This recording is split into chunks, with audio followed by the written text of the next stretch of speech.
nobody downtown. Lynn Cullen live in 1 minute. So that really is a holiday, huh?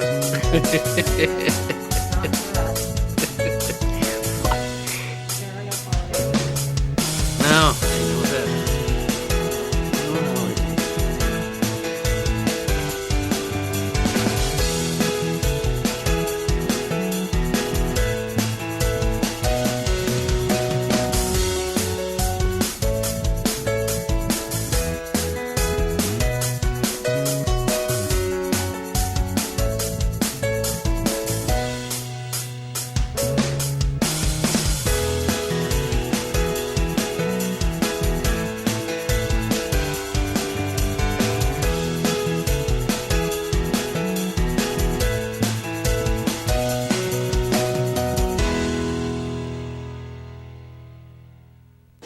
Welcome to Lynn Cullen Live at pghcitypaper.com. Email your questions and comments to Lynn at pghcitypaper.com. Whoops, hello there. I have a flaccid microphone. Hello, and a good morning to you. It's Monday. It's January 16, and it is Martin Luther King Day. So want to acknowledge that. The downtown is empty, so I guess people do mark this holiday. Oh, guys. So I got to tell you, I spent yesterday watching 2 football games, and I did like the outcome of both. I can't believe I'm staring the possibility of another Steeler-Packers Super Bowl in the face. This caused me a great deal of inner turmoil last time it happened. I don't think it's going to happen again. I mean, I would say both are underdogs, definitely. But one never knows. Anyway, who would have thunk it? And that was sort of exciting, and it was a wonderful distraction from the horrors that await us this week. This week that I still can't believe is actually unfolding. It's happening. It's, you know, when somebody close to you dies and you go about your life, you know, you feel so disconnected from everything else. Like, you mean everybody's just acting like everything's normal when your life is shattered, you know? It's just always difficult to get your head around. And that's the way I'm feeling now. I mean, I just feel like there has been a death, and I can't even imagine what it's going to be like to live in this country now. I really can't. So we're in for some very, very, very, very trying times. I bit a hole in my lip last night. I'm self-cannibalizing. I'm blaming all of it on Trump. I'm a wreck.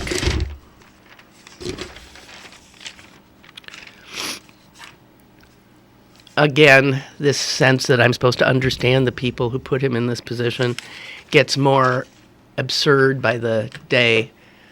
I don't have to understand a damn thing. They got to understand what they've done. And it's astonishing. They have destabilized the entire planet. Good job, guys. Good job. Somebody suggested on Twitter today, and I absolutely believe it. Somebody needs to ask Trump, what does NATO stand for? What does NATO stand for? What are the odds? Seriously, guys, what are the odds that this guy, who's soon to be the fucking president, does not have a clue what NATO stands for? What do you think? I say he does not. I'm absolutely quite certain he does not. He is the most willfully ignorant human being to ever hold this office. The New York Times had a piece today on how reading was so important to Barack Obama during his presidency and during his life. How it provided him solace, how it provided him perspective, how it, he said the job can be so isolating that to even read another president's, biography, found. Careful, you had a hot mic? Mm-hmm. When? Like halfway through, and then I turned it down. Halfway through what? I don't think anything came up. What were we talking about? We were just talking about the car crash. The car crash? I'm pretty sure. You can double check. Okay. Well, Celine rescued somebody from an overturned car. That's what... Kind of. I helped. She helped. She helped. She pulled a drunk out of a car. I assumed she was drunk. Whatever. Okay, careful, hot mic. You know, it doesn't even matter if I have a hot mic. No, it doesn't. It doesn't. Just say the exact You know, because, I mean, what? I mean, it could matter if I said something slanderous or I don't know, totally embarrassing, something that showed me to be a hypocrite or I don't know, horrible person. But I didn't, did I? No. So, guys,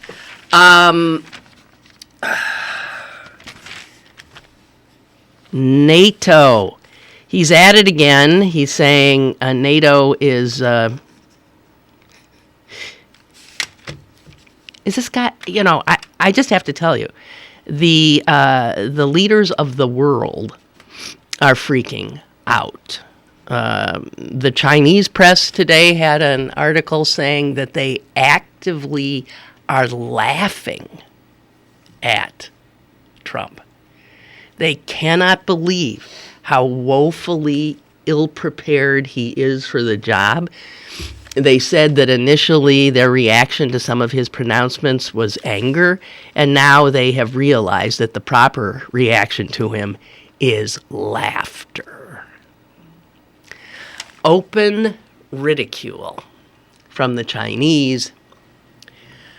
Angela Merkel has been heard to tell all the other leaders of Europe that we're on our own now. The United States is, you know, everything is different. The U.S. is not in our corner. The U.S. is not in our corner. Amazing. Really amazing.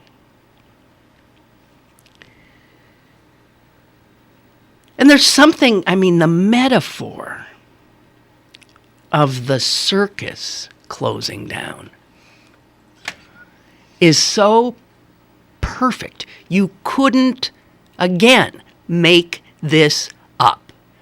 Ringling Brothers and Barnum and Bailey, 156 years. Wrapping up the tents.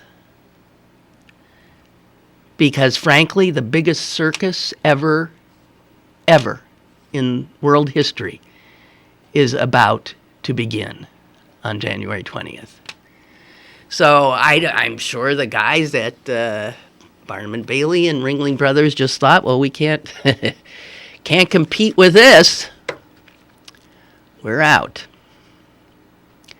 It is a pretty amazing end, though, isn't it? The fact is, all of us had circuses in our childhoods and in our lives, and not to have it. Wow. But, as I said, the real circus has come to town, and The clowns have been sent for, and they are preparing to take over. What? What's wrong? Yeah, we're good. Just checking. Okay. So,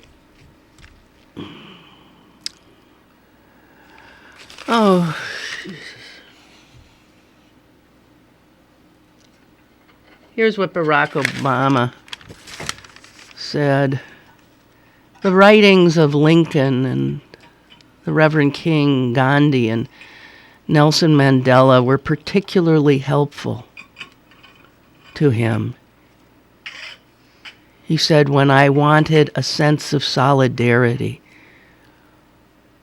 So sometimes, says Barack Obama, you have to sort of hop across history to find folks who've been similarly feeling isolated, and that's been useful.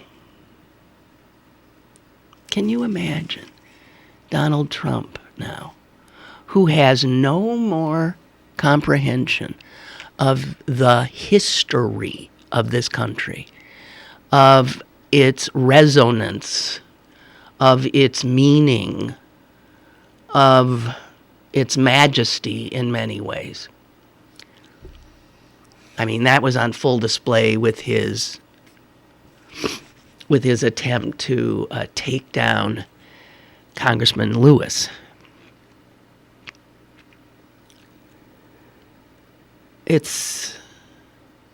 Here's my guess, and I'm hardly the first one to say it. He doesn't even know who Congressman Lewis is. He doesn't know what NATO stands for. He doesn't know who Congressman Lewis is.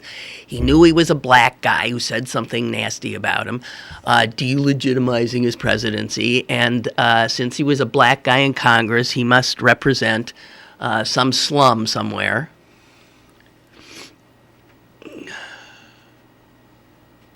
This is the very sort of casual racism of Donald Trump.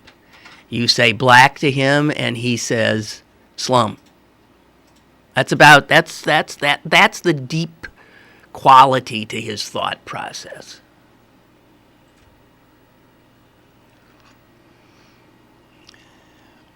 Man.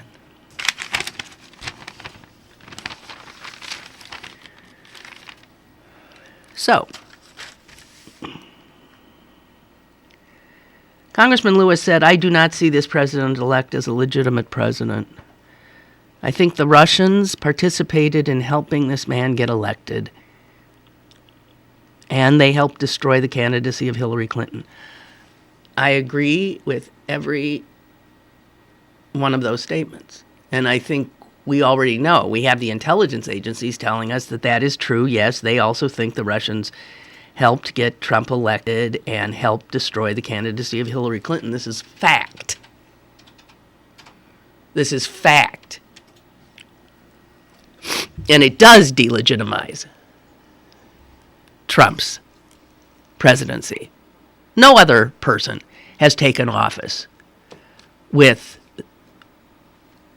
something like this hanging over their head, that the greatest enemy of the country helped to get him elected. Never happened before. And it does taint his presidency.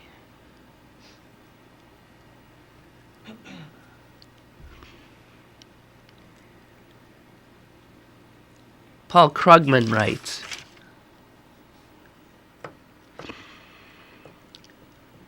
Trump, who has never sacrificed anything or taken a risk to help others, seems to have a special animus toward genuine heroes.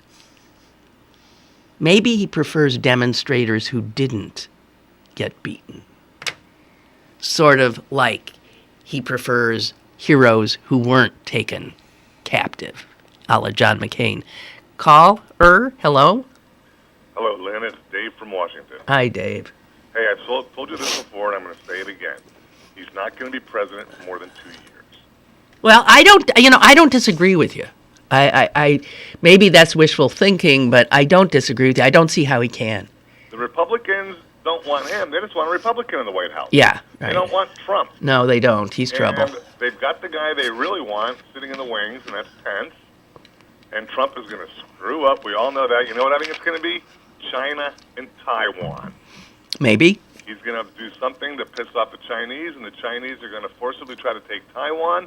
And then one of two things is going to happen: either the United States is going to be at war with China, we're going to fulfill our obligation to Taiwan and defend them, and go to war with China, or we're not going to fulfill our obligation to Taiwan. At which point, the word of the United States is meaningless to everybody. Right. So, and they're going to get rid of him because they don't want him, and they don't want him in there long enough to destroy the Republican brand before the midterm elections. Well, we're going to get Pence, which is not good, but it's a hell of a lot better than Trump. I actually don't know. But yeah, Trump is truly dangerous. I cannot believe how bad this country screwed up. Well, it's beyond me. This is the end of it. Like I said, I'm glad I'm getting older, and I'm going to be dead before another 20 years because I just don't. I'm done. I've had it. yeah. I hate to give up, but fuck it. I've been working my entire life for something, and then all of a sudden, boom! It's all torn down. All torn down. It's not like they set us back a little bit. No, they've destroyed everything. The thing that's most troubling about them is how they have circled the wagons around him. So you have other Republicans like Priebus and going on those shows on Sunday and repeating this lie over and over again that he won by some overwhelming number. And they keep saying that when it is absolutely a lie. They have no honor at all. They have to say that, and they're very, very good at convincing themselves of things that are not true. They're excellent at that. They'll believe whatever the hell they want. So they got to tell themselves, we lost by 3 million votes. We had the Russians. Who knows how much influence the Russians had? He's not a legitimate president. I'm so glad John Lewis came out and said that. Yes. Because, I agree with him. Yeah, he said what a lot of us are feeling. I mean, this is not a legitimate presidency. I am not going to honor this guy by calling him the president. No, me either. And I'm going to stand against him. I don't know what else I can do. There's nothing I can do. But this is just out of control. And let's just hope they get rid of him before he causes... we thought Bush was bad. At least Bush didn't intend to do anything stupid. I don't know. I can't... I got to stop. I got to go. I know. I understand. Bye. Thank you. I know. It's like we feel like we've... I know. It's just like you can't believe we're living in this nightmare. And it's a nightmare.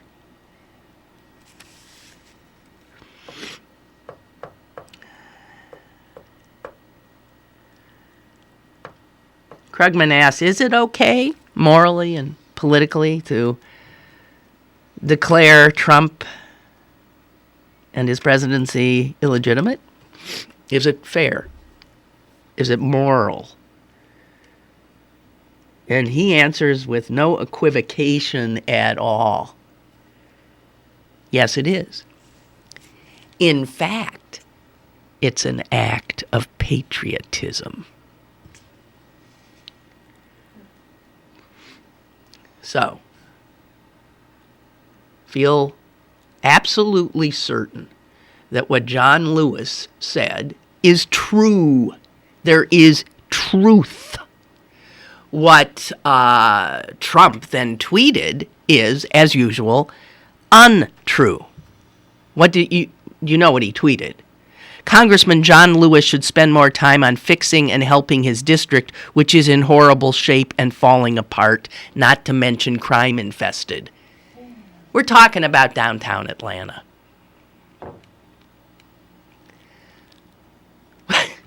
We're talking about a place with like 2 or 3 universities and but see, John Lewis is black, so that means his district has to be, poor, right? Crime infested. So that's what your soon-to-be president said. that his district is in horrible shape and falling apart, not to mention crime infested. And then he says of this man who was almost killed trying to bring America's attention to the horror of Jim Crow, he said this: all talk, talk, talk, no action or results. John Lewis was all about action. I mean, what it is, he just lies. And again, I ask you, do you think he even knew who John Lewis was? Do you think he even has a clue what state, what he comes from, what he represents? He does not. When John Lewis was having his head bashed in, Donald Trump, little rich fancy pants, was getting his 4F draft status and being sued by the United States government along with his father for refusing to rent their apartments to black people.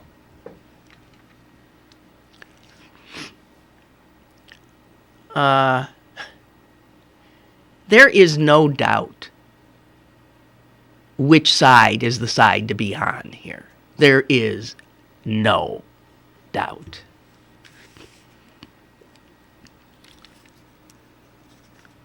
Back to Krugman, who says not only is it morally and politically okay to say that Donald Trump's presidency is illegitimate, it is in fact the patriotic thing to do. And he pleads his case thusly: by any reasonable standard, the 2016 election was deeply tainted. It wasn't just the effects of Russian intervention on Trump's behalf. Hillary Clinton would almost surely have won if the FBI hadn't conveyed the false impression that it had damaging new information on her, which, in fact, it had not.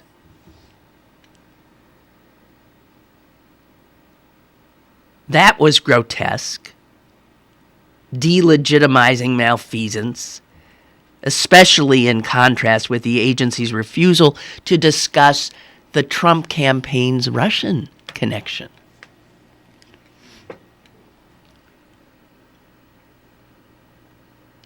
And who knows? We still don't know. Did the Trump campaign actively coordinate with the Kremlin? There are those who say they did. They're still digging around trying to prove it categorically. Did a cabal within the FBI's New York office deliberately steer the campaign against Hillary Clinton?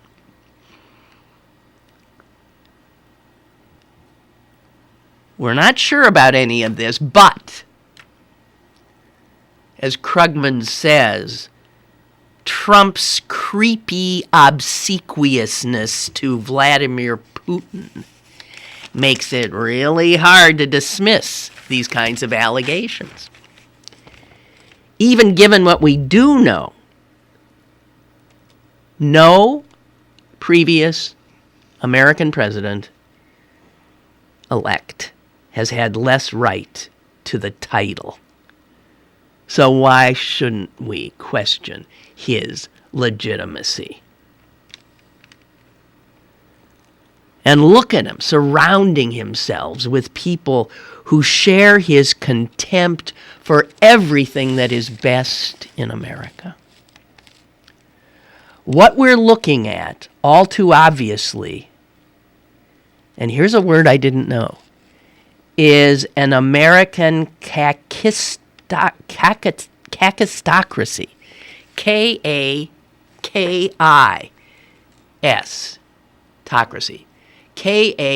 Kakistocracy, which means rule by the worst. A kakistocracy. Isn't that wonderful? So, the reality is this. He is not to be treated as a regular president.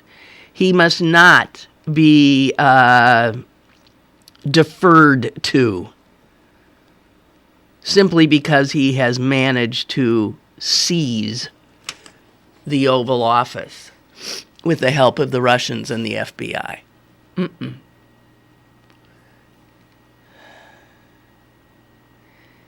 And the fact is if we continue to remind people of how he got where he is, it's going to help in preventing him from ever getting the respect that he so does not deserve. And always remember that saying that this election was tainted is not a smear. It's not a wild conspiracy theory. It is the truth.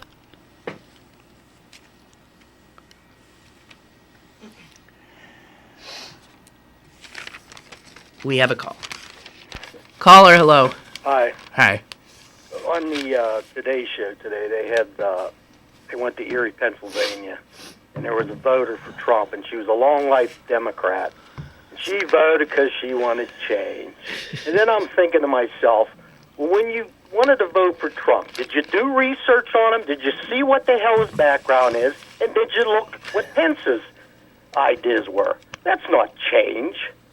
What change is that? I mean, and then the thing that really gets me in the home about these people, the Congress was terrible. They didn't like the Congress, but they kept the bastards in there. If you want to change, why didn't you vote all of them out and put new people in? So don't give me that line of shit where you want to change. Exactly. That is the biggest crock of shit. You would have changed the whole Congress because they're all terrible in there. So get rid of them. That would have made more sense. I didn't get that. Well, again, asking us to understand the woman from Erie and her vote and all the others is ludicrous. Because there is no rationality behind their vote. None. It was just a little snit they had to have. That's all it is.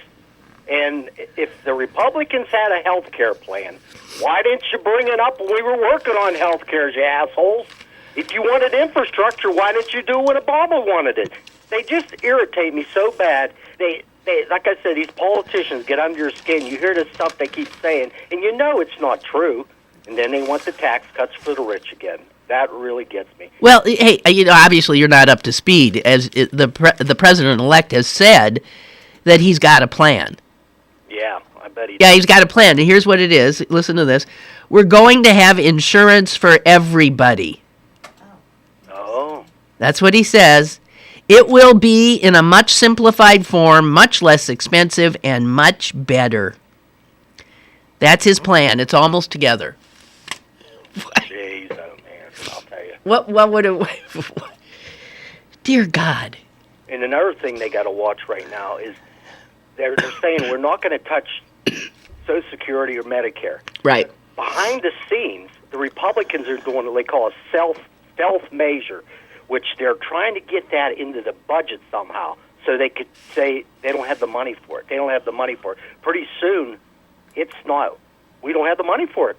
They keep chopping it, and it's like a sneaky move. They don't want to put it out in the public, but they do it behind closed doors, and it's perfectly legal to do. It's something to do with the spending, the budget, and Democrats better just watch and bring it out to the front and show that what these bastards are doing. They're playing games, and they need to speak up. They got to get some balls. You betcha. They really do. No, you betcha. And the closer this damn inauguration comes, the pissed off Yeah, I know. Me too. I get so steamed. Oh, God. Well, listen. Yeah, we got our work cut out for us, and yeah, we're gonna have to be screaming from now until this guy is out the door. I don't know. I can't imagine what we're in for. I can't imagine. Like you said, if you get Pence in there, that's even worse. But he's a little bit more smarter than Trump. Well, a lot smarter. He's smoother. He knows how to play the game. He was a talk show host. He's glib and he's nice looking, and he knows when to not say something. Yeah, in that respect, he's more dangerous. Yeah. But the reality is he is not insane. And what are they going to do if they find out he was linked to Russia, direct link? Well, probably nothing. Impeach him? What are they going to do? What doesn't the word treason enter the picture here? You would think. I don't get it. Yeah. Yeah. Okay. All right, bye. Bye. Yeah. We're all, oh, God. I don't know. I'll tell you one thing. There's going to be, some really good journalism going on. There really will be.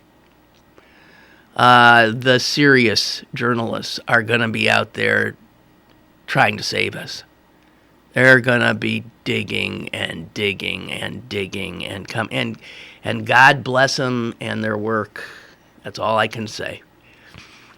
And of course, Trump and his people will continue to try to delegitimize them. But at this point, the media, the journalistic fourth estate is all we've got. It's all we've got.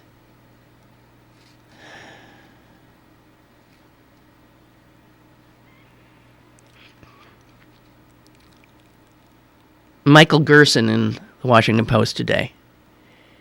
It must be said that the whole business of questioning a president's right to hold office is pernicious.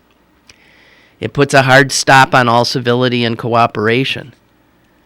The worst instance of this, of course, was the claim that Barack Obama was Kenyan-born and disqualified to be president, an argument based on partisan, conspiratorial, quasi-racist lies enthusiastically spread by, of course, our soon-to-be next president.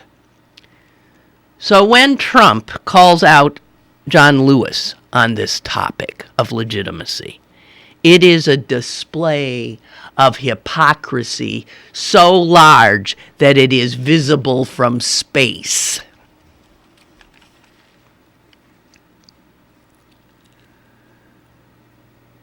And here Gerson says what's freaking me out more than anything. Again, with the stark contrast between this thoughtful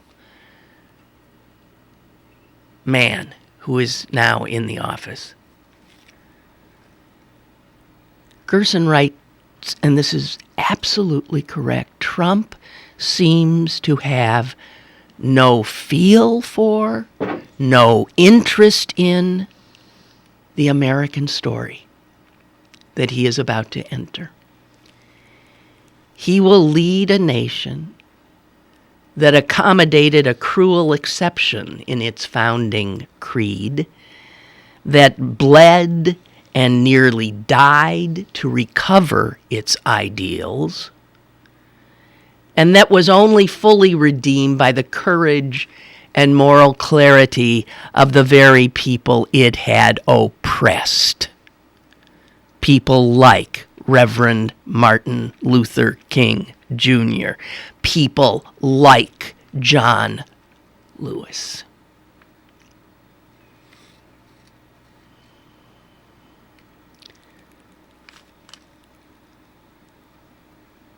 I don't know. A president-elect attacking a hero of the civil rights movement less than a week before he takes the oath of office is not normal. There is some strange inversion of values at work because Vladimir Putin praises him, Trump defends Putin. Because Lewis criticizes him, Trump attacks Lewis. The only organizing principle is the degree of deference to Trump himself. It is the essence of narcissism. This small, little, damaged man that is to become our 45th president is a stain on our history unlike any other. Recall, this is a man who said, "I alone can fix it." And yet, our foundational documents that he doesn't even give a shit about starts with what? We the people. Think of the disconnect there. I alone can fix it. And we the people. Well, we the people fucked up big time, didn't we? We sure as hell did. And now we have this Lilliputian, this vulgarian, this incurious ignoramus. And I was thinking today, it struck me, ruffles and flourishes. Da da da da da da da da da da da da da. Right? Da da da da da da da da da. That is only played for one person in the world, and that is for the President of the United States. And the idea that, oh God.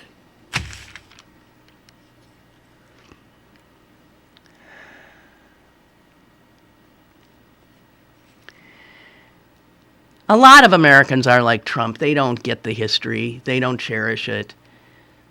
And Gerson says, it is. I mean, it's a minority of us who visit Antietam and feel oppressed by the immense weight of the collective death. Or it's a minority of us who would ever go to visit the Lorraine Motel in Memphis and feel sickened by the scale of such a loss that occurred on that balcony. And it's a minority of us that would spend time walking across that bridge in Selma and hear the echoes of snarling dogs and nightsticks against bone.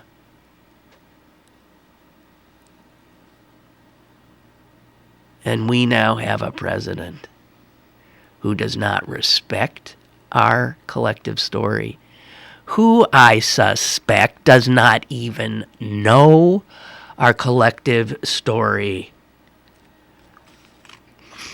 We are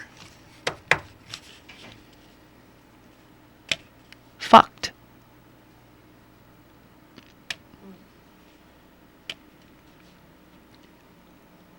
What'd you have going on this weekend? You had Priebus actively warning the head of the ethics office to, quote, be careful.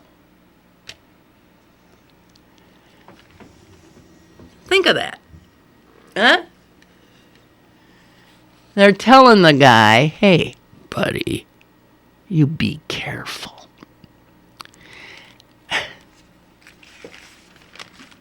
These are bullies.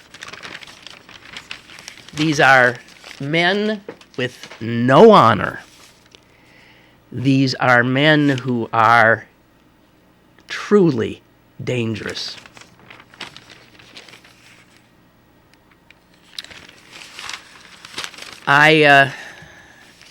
Anybody who is not fearful, anybody who is not truly hand-wringingly concerned about what is about to happen to our country is not a good citizen and is not a patriot. I'm sorry. Not.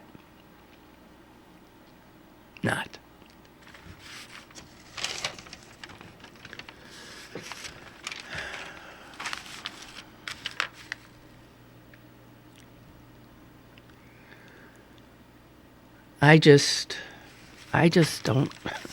I'm sorry, guys. I'm really not sure how I'm going to keep doing this. I seriously, because what do I keep repeating myself? Is that what I do? It's odd because over the weekend I read and I read and I read and I read. And normally when I'm doing that, I'm seeing things I want to share. I'm learning things that I want to pass on. And everything I read now, I read it and I think, yeah, right. It's like a loop of the same reality that just keeps coming back, and it's such an awful reality. And I don't know that anybody has said anything new or different.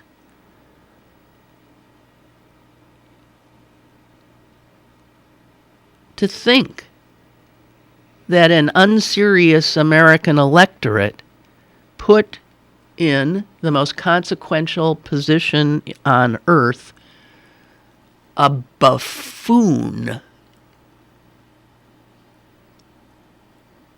a bull in a china shop, a 3-year-old having a tantrum. I don't really know how rational, serious people are supposed to comport ourselves.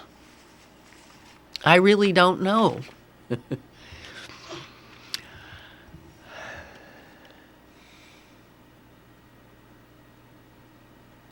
I look to Friday as like, I don't know that I can even tolerate it. What time does he become president?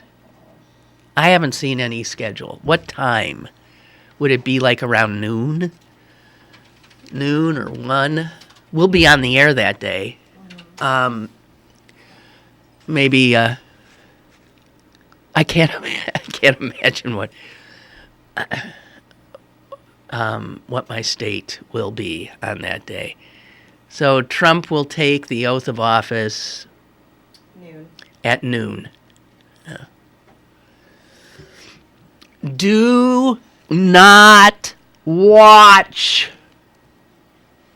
You can peek later if you want to. I can't imagine. And stop and think about what possibly can his speech say? What possibly is he going to say? It's hard to imagine. Caller, go ahead, please. Hey, Lynn, George from Moon. Hi. Been a while. Yeah. Yeah, we're all wringing our hands. But you're an action person, and I just wanted to catch up on what the latest is about the women's rally to D.C. on the 21st. Are you planning on going? Yes, I am, but I'm looking at the 2 different bus groups that I've seen online. Uh-huh. One is the Diebold one that you've been talking about. Yeah. And then I checked the one that the women's rally online is apparently connected to. Uh-huh. And I just wanted to get some information from you on the Diebold one as comparison. The one that the women's rally is advocating is meeting up like at Station Square, I think it is, at like 3:30 in the morning. Mm-hmm. But the damn thing costs like $190. Woo. And I thought Diebold Is 119. 119. Oh, well, that's the savings. Yeah. That's a serious savings. Yeah. And it also comes with a pass for the to get you on the subway. I mean, yeah, the metro. Right. So, it's 119, and they too will start picking up. I think it is about 3:30. Same thing. And that will Where be they're picking up at downtown. They'll pick up downtown at 2:30. 2:30. Jeez. And in Shady Side at 2:45, Monroeville at 3:15, New Stanton at 3:45. Those are the pickups. Oh, okay. Yeah. I mean, obviously, it's going to be a long day, yeah, but, yeah, well, so you get on the bus and you'll go to sleep. Right. We did something like that with you on the Yeah, it's exactly what 5 years. it's exactly what we did when we went. To Women's to- rally thing, the bus thing, isn't providing the Metro passes, though. You have to buy them on your own. They tell you the website. Well, it sounds like the DeBolt thing is a lot better. I mean, my God, you're going to Better save deal, yeah. $80, and you're going to get the Metro Pass too. Yeah. Hey, I wanted to catch up on something. I know you're a big paper person reader Yeah. of the news. Yeah. But I've been watching ever since I went off cable and have been doing video streaming through the internet. There's a much greater wealth of programs and everything, including news. And I've been watching RT for a number of months. Oh boy. Russian television. This is the Russian, propaganda arm. It is fascinating. And the more I watch it, the more I think it is a propaganda arm of the Russian Federation. It is. Okay. It is. And that's mentioned in that dossier, Yes. of this thing that was reported. Right. Okay. And they kind of lambasted RT and everything. And it is interesting. It's kind of a mixture. Now, Russian propaganda today is much more sophisticated than it has been in the Cold War days that I lived through. But it's still, you can still smell it and taste it and see it. But there's a number of programs on there, and what they do is they mix American critical opinion and journalists like Ed Schultz. Ed Schultz used to be on MSNBC. And is Ed Schultz in their employ now? Larry King. Right. What's his name? John. I forget it now. He's a hard lefty, and he's got a show on there. And Well, they're lackeys for the Kremlin. Every one of them. That's what I consider it. Now, nothing wrong with being critical. I mean, you could agree with a lot of their points of view and everything. There's another one, Chris Hedges, I've come across that some people think is so great and everything, and he posted some stuff, and he's definitely being used. I don't know what his reputation is, but he's got a hard opinion against the West, against the Europeans, against the U.S. and everything, and it's like totally in parallel with the Russian point of view. Sure. But then the really crass propaganda is when you watch a thing called The Weekly, and it's like, I call it Moscow News. It comes on at 6 p.m. and it comes on at 10 p.m. And it is very good, English-speaking, very good production values of being critical of the West, of Europeans, American policy, and everything is from that point of view. It's that poor Russia is being picked on, and the West and Europeans have lost it, and they're hypocrites and everything like that. And, of course, that's totally in line. But when they get to talking about Russia, it is so flagrantly propagandist and amateurish to the point. But some of it's sophisticated. What they're doing now on the production values is that they are now doing comedy and making fun of Western positions and U.S. positions. Well, I don't know about you, but when I think of comedy, I think of Russia. Well, they're a fun bunch. Yeah, but no, I mean they're using a lot of yucks to try to defame the West and everything. Yeah. Well, here's just one thing. In the dossier, it mentions about the Ritz-Carlton Hotel in Moscow is implanted with video and audio recordings and everything to trap Western people and everything and visitors. Okay, so they said, we're switching now to our reporter on the streets of Moscow, and he goes in, he's a guy with coiffed hair and everything, and he says, I'm going in there and I'm going to find this out. And he goes in, it's obviously a comedy routine and ludicrous. And he goes into a hotel room, and he tears it apart, and he pulls out the drawers and everything like that. And he says, I can't find any video or any audio equipment or anything like that. And this is obviously, So he's kind of making fun, and then he says the next thing in my next report, I will have to inspect the bed, and obviously suggesting stuff.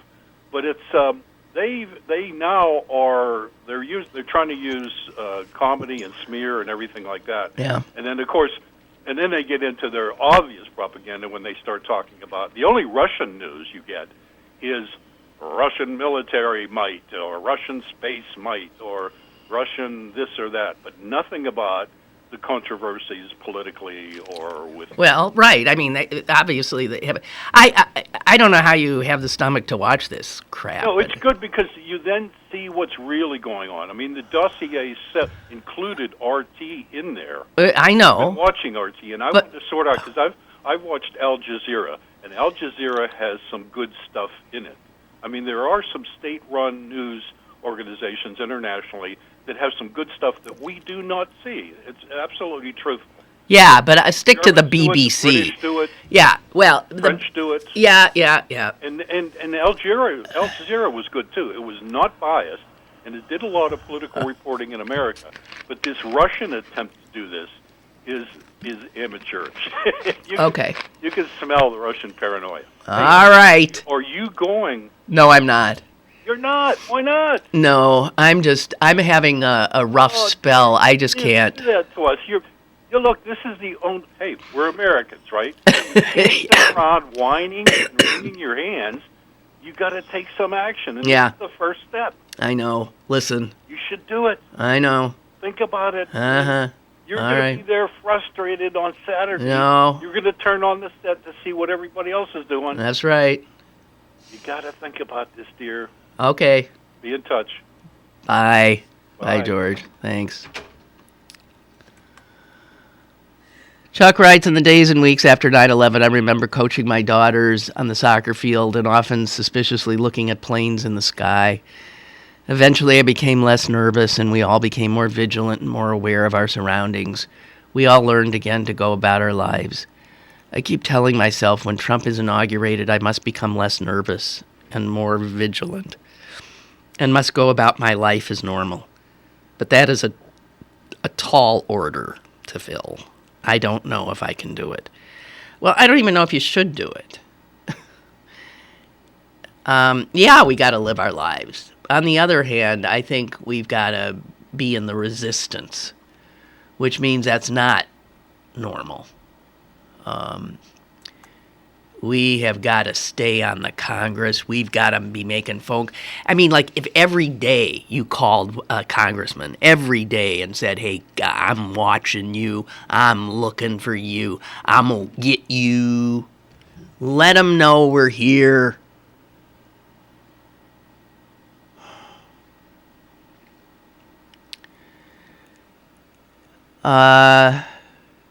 Jim, our Canadian correspondent, writes, Justin Trudeau changed out his 2 cabinet members who were over 60 years old for 2 others in their 40s. Oh, man.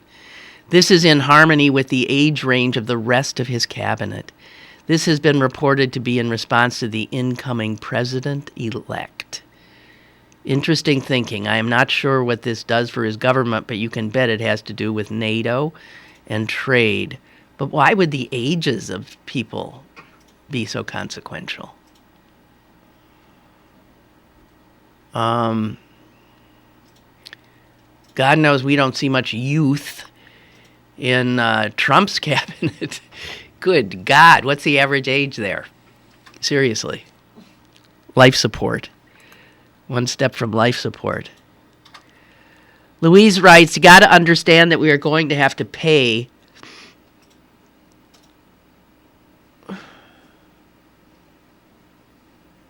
Oh, she's saying you have to pay if you want good media. I've recently subscribed to Mother Jones, The Guardian, Rolling Stone, Vanity Fair. We have to fund investigative journalism. You are absolutely correct, Louise.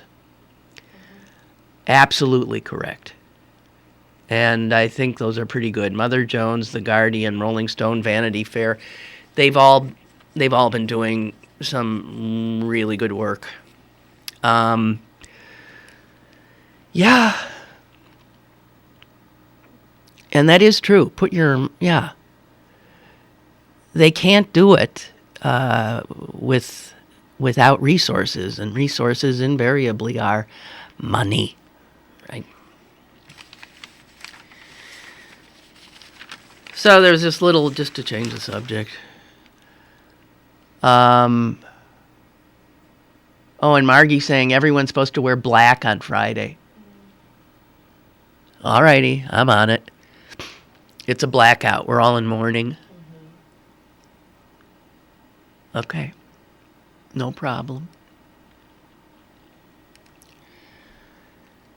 So the Times did this thing today where they said that, after the year ended, 2016, there was this sense of that we had never experienced so much loss in terms of the deaths of people who mattered to us, celebrity deaths, but big people.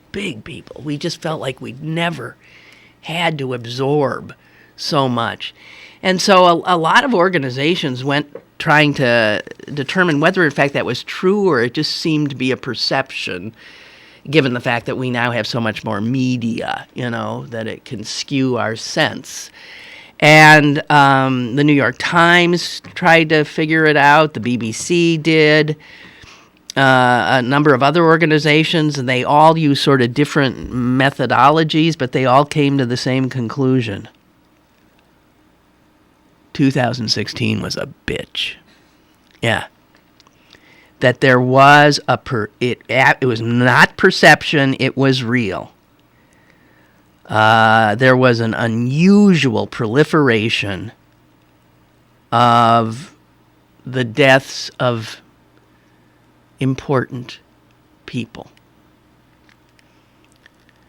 The BBC said that it ran 49 obits online in 2016 compared to 32 in 2015, which is a sizable increase.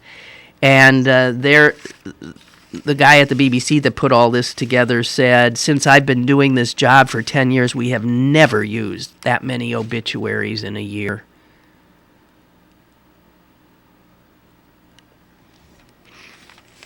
The New York Times, when they tried to figure it all out, they said they counted a total of 95 celebrity deaths. They're celebrities and then they're celebrities, but so it gets subjective.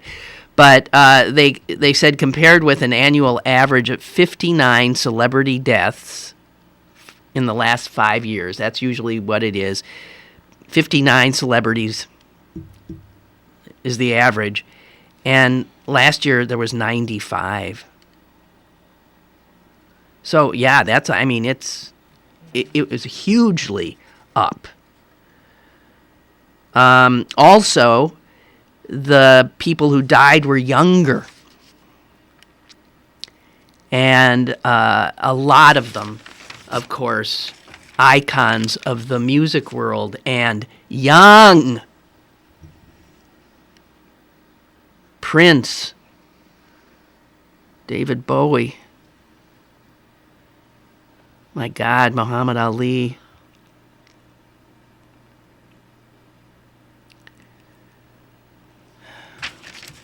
It's a bad year. And it was the year that we lost, perhaps, our democracy, which would be the biggest loss of all, of course. So, well, I'm gonna try to get my head together. I'm not well, guys. I cannot get myself well, and that's taking a toll on me too. But I'm trying. I really am. I really, really am. So I'm hoping to get my act together a little bit more. I don't want to be so constantly depressing, and yet we got to deal with the reality. And man, I have never seen a reality that is so totally depressing. I have not. And feel free to come up with one that's worse. I just can't. I just can't. And to my fellow Americans who made this all possible, fuck you. Bye.